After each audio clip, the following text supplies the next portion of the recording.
Jadi yang terbaik si karyawan pintar.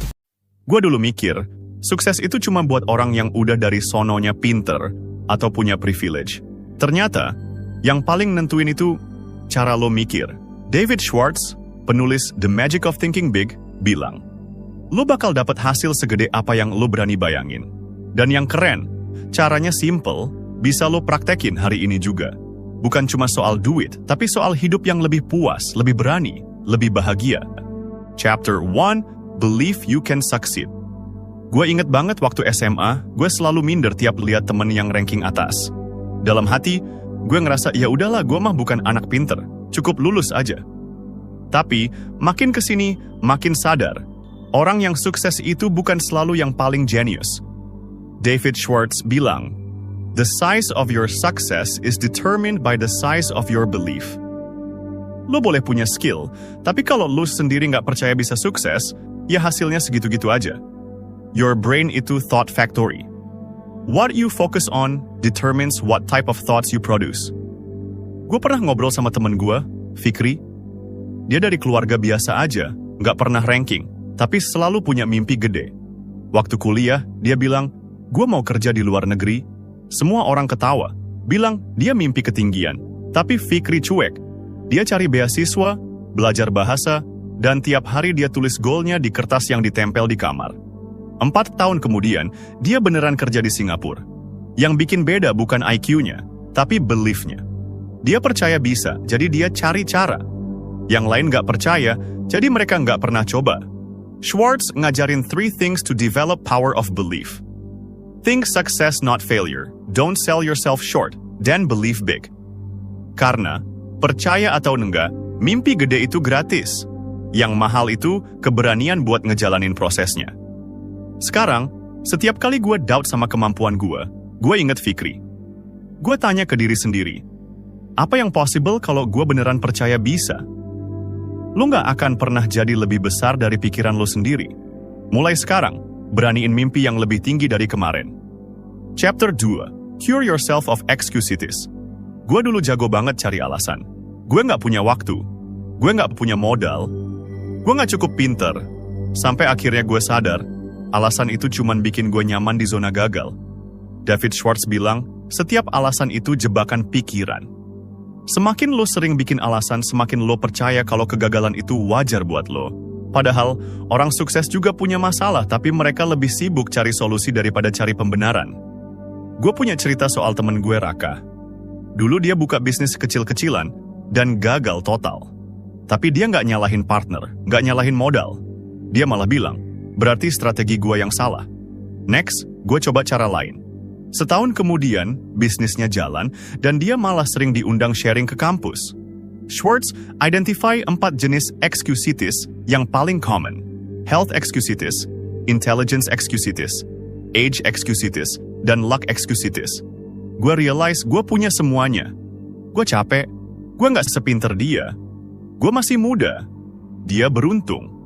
Yang bikin gue sadar, setiap alasan yang gue buat, itu satu langkah mundur dari tujuan gue. Tapi setiap solusi yang gue cari, itu satu langkah lebih dekat ke mimpi gue. Schwartz ngajarin, kalau lo mau maju, stop cari kambing hitam. Mulai tanya ke diri sendiri. Apa yang bisa gue kontrol? Solusi apa yang bisa gue coba? Replace excuses with proactive strategies, develop resilience, dan adopt mindset of continuous learning. Semakin banyak lo bikin alasan, semakin jauh lo dari tujuan. Tapi semakin banyak lo cari jalan, semakin dekat lo sama sukses. Chapter 3, Build Confidence and Destroy Fear. Jujur, gue sering banget takut gagal. Takut ditolak, takut diketawain, takut salah langkah. Kadang, rasa takut itu bikin gue nggak berani mulai apa-apa. Padahal, Schwartz bilang, rasa takut itu cuma bayangan. Lo lawan dengan aksi kecil tiap hari. Gue pernah banget ngerasain waktu pertama kali presentasi di depan kelas. Tangan gemeter, suara grogi, kepala kosong, tapi Schwartz kasih tips. Setiap kali lo ngelakuin hal yang lo takutin, lo lagi ngelatih otot percaya diri lo. Dia ngajarin action cure fear. Fear is success enemy number 1, dan hope needs action to win victories. Mulai dari hal kecil, kayak berani ngomong di rapat, atau sekadar kenalan sama orang baru. Setiap small victory itu build momentum buat challenge yang lebih besar. Gue inget, temen gue, Dita, dulu takut banget buat apply kerjaan di perusahaan gede. Tiap mau daftar, dia mikir, pasti ditolak. Tapi akhirnya dia nekat apply, dan ternyata, dia malah diterima. Ternyata, yang bikin dia gagal selama ini bukan kurang skill, tapi terlalu takut buat coba. Schwartz bilang, keberanian itu bukan gak punya rasa takut, tapi tetap maju walau takut. Dan percaya diri itu dibangun dari kebiasaan ngelawan rasa takut, bukan dari nunggu mood atau motivasi. To think confidently, act confidently. Yang powerful adalah teknik think positively about others. Kalau lo constantly appreciate orang lain, lo jadi less self-conscious dan more confident dalam interactions. Takut itu wajar, tapi jangan biarin takut ngerampok masa depan lo. Chapter 4. How to think big. Kreatif. Itu bukan bakat, tapi kebiasaan. Gue dulu mikir, kreatif itu cuma buat orang seni atau yang emang dilahirkan beda. Ternyata, Schwartz bilang, kreatif itu soal kebiasaan mikir beda, bukan soal bakat. Setiap hari, biasain nanya ke diri sendiri, gimana kalau gue coba cara lain? Atau, apa yang bisa gue lakuin lebih baik dari kemarin? Gue pernah kerja bareng tim yang tiap minggu harus cari ide promosi baru. Awalnya, gue ngerasa buntu. Tapi Schwartz ngajarin, jangan takut buat brainstorming. Jangan takut ide lo dibilang aneh. Kadang, ide yang paling gila justru yang paling berhasil. Contohnya, ada satu temen gue, Sari, yang selalu punya ide out of the box. Dia bilang, setiap hari dia nyempetin waktu buat baca hal random, nonton video inspirasi, dan catat ide-ide kecil di notes. Dari situ, dia jadi punya banyak referensi pas lagi butuh solusi. Schwartz ngajarin vocabulary of big thinking. Instead of bilang, itu impossible, bilang, gimana caranya bisa? Instead of gue nggak bisa, bilang, gue belajar gimana caranya. Small changes dalam language itu reshape how your brain approach problems. Yang menarik adalah konsep add value to things, to people, to yourself. Setiap hari, cari cara buat add value. Bisa dengan improve proses di kantor, help colleagues solve problem, atau develop new skill. Stretch your vision. See what can be, not just what is. Schwartz bilang, kreativitas itu bukan anugerah, tapi hasil dari sering latihan mikir beda. Probably the greatest human weakness is self-deprecation, selling oneself short. You're bigger than you think. Kreatif itu bukan anugerah, tapi hasil dari sering latihan mikir out of the box. Chapter 5.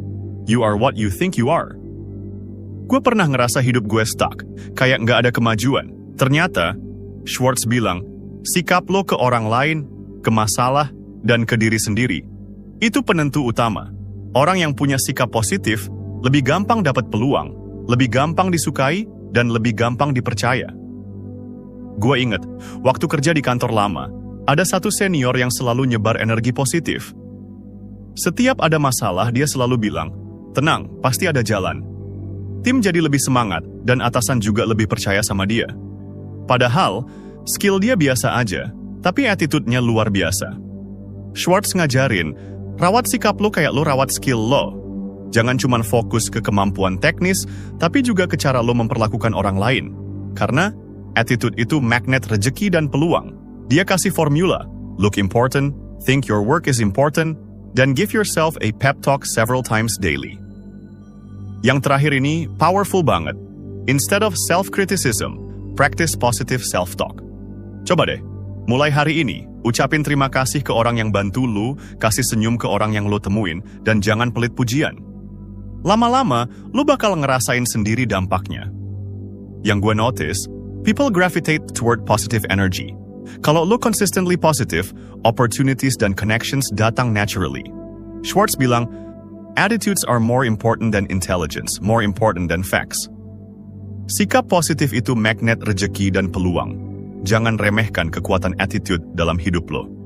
Gua mau tantang lo, berapa lama lagi lo mau stuck dengan thinking small? Berapa banyak opportunities yang lo miss karena lo limit diri sendiri dengan excuses dan fears? David Schwartz udah kasih roadmap yang clear. Believe you can succeed, cure yourself of excusitis, build confidence through action, think creatively, then maintain positive attitude.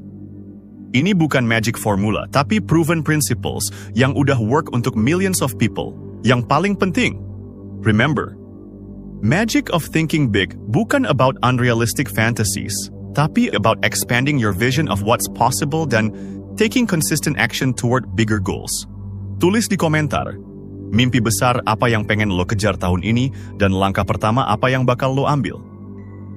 Karena lo nggak akan pernah dapat lebih dari yang lo pikirin. Start thinking bigger today. Terima kasih sudah menonton video ini hingga selesai. Sampai jumpa di video bombastis lainnya dan ingat selalu, tetap cerdas.